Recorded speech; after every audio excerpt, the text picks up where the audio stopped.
बैठ जाई। अगर तू टंकी से सही आई तो तानाशाही वाला राज शुरू हो जाई।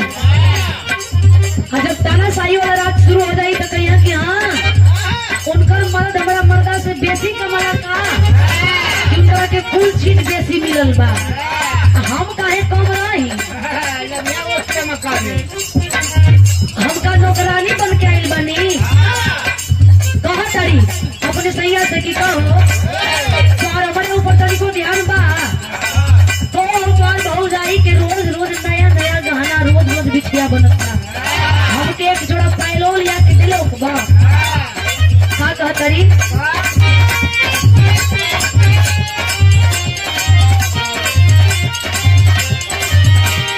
नया नया गहना गुड़िया के दिखे झमका दे।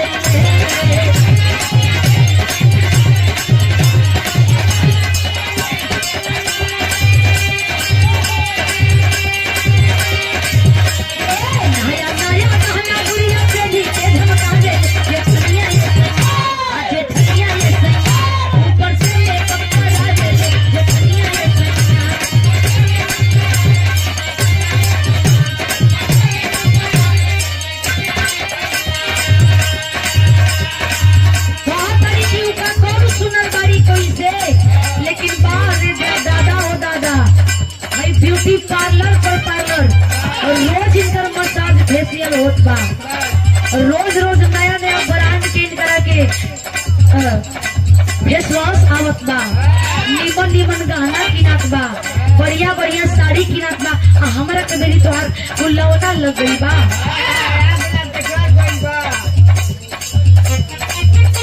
महेश भैया आशीर्वाद देने वाली सुंदर पुष्पहार के साथ ये शानदार 100 रुपया दे के सम्मान के लिए बहुत बहुत काम बा, आशीर्वाद की कामना बा।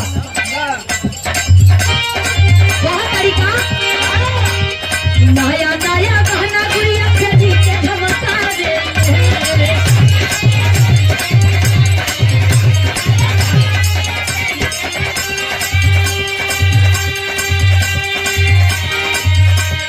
नया नया गहना गुड़िया के दिखे झमका दे।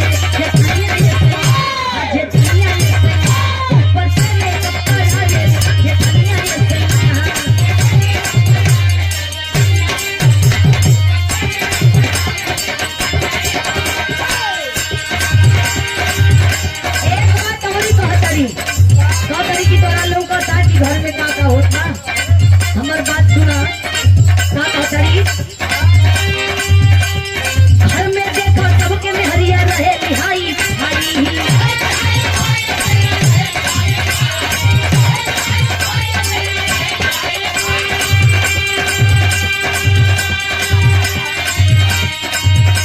हमन के बतिया मन में रहे करे लखवन कमाई।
फौजी साहब आप जी के द्वारा ये सुंदर पुष्पहार के साथ ये पूरा 100 रुपया देकर के हौसला बढ़ाया गया। बहुत बहुत प्रणाम। जय हिंद जय भारत।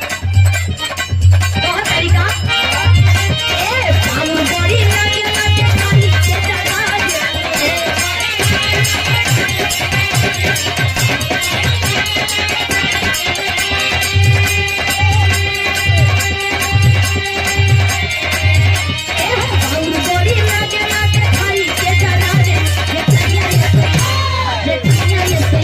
ऊपर से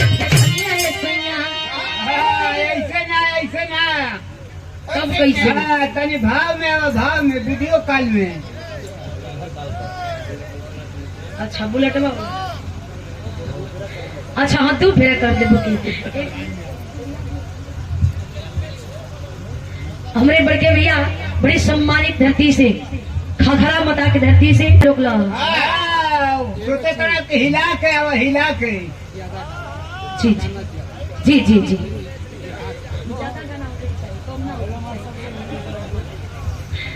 मतलब का कला? हाँ, हिला के हो।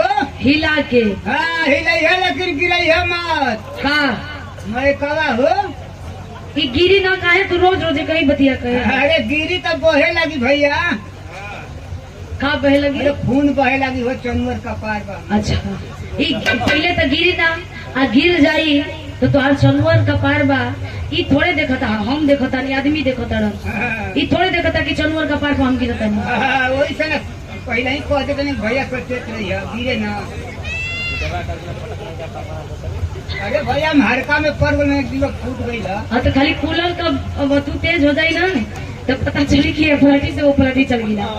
कल कैसे लुड़िया नहीं जाए सबकर मन बा हिल डुल जाई भाई। काहे की वीडियो में सब कोई देखले बा, सबकर फरमाइश भी आ जाता। हो सभी को मन में हिलवावे के। हाँ तब का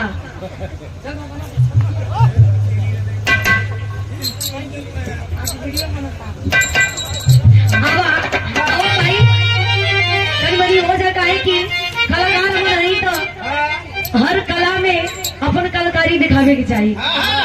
नाचल गावन करो पूरा बात ना, नाच गान एक दूसरे का पूरक हो। और कलाकार के अंदर हर गुण होके भी चाहिए। ये गुरु जी ही सिखावे हमन के जौन कुछ भी सीखे नहीं जा, गुरु जी से ही सीखे नहीं जा। कैसे नया नया गाना गुड़िया। अच्छा तो कितना घर में इन पदर होला, लगभग सभी के घर में होत होला। कोई भले डर के मारे कहे तो डर के मारे ऐसा से कदम घरे जाई तो फिर मैं से अगर ना होला बोला बताओ वो अपन परेशानी बता देला। ये करा घरे दूगो गोती भी यहाँ होगे करी है ना। तू जाना तारा कैसे भैया नया नया गाना गुड़िया प्याली के धमका दे।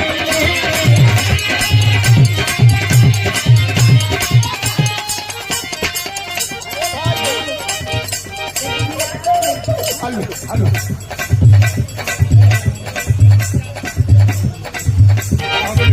हेलो हेलो जी हेलो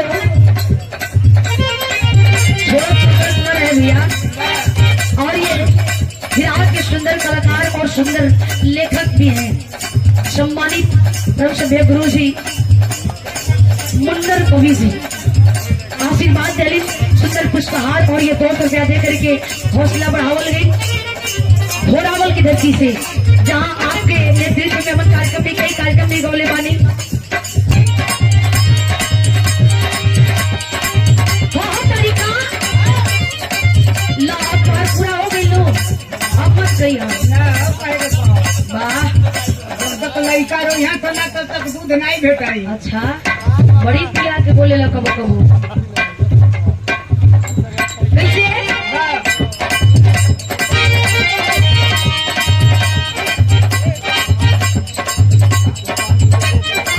बहुत सारी लड़का नया नया गाना गुड़िया प्याली के धमका दे।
समाज जी के द्वारा आशीर्वाद दिया गया है। ये सुंदर 500 रुपया दे के सम्मान के लिए देखा खुशी और खुशी झलकत भी हो।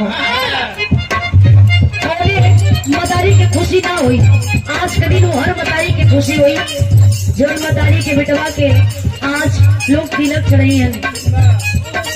अब कुछ दिन बाद माई अपने बिटवा के फरीज के अब कन्या लिया खातिर भेजी है।